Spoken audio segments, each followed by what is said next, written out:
due to him.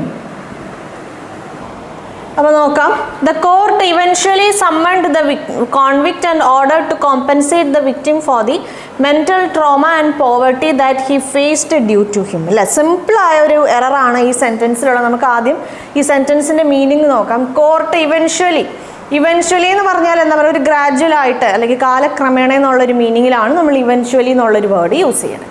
ഇനി someone എന്ന് പറഞ്ഞു കഴിഞ്ഞാൽ ഒരാളെ വിചാരണ ചെയ്യുക അല്ലെങ്കിൽ ഒരാളെ ഹിയർ ചെയ്യുക. കോർട്ടിൽ സമ്മൺ ചെയ്യുക എന്ന് പറഞ്ഞാൽ യെസ്, അവരെ വിചാരണ ചെയ്യുക അല്ലെങ്കിൽ അവരെ വിളിച്ചു വരുത്തുക എന്നൊക്കെ ഉള്ളൊരു മീനിങ്ങിലാണ് നമ്മൾ സമ്മൺ എന്നുള്ളൊരു വേർഡ് യൂസ് ചെയ്യുന്നത്. യെസ്, അപ്പോൾ എന്താണ് അവർ ചെയ്തത്? ആരെയാണ് അവർ സമ്മൺ ചെയ്തത്?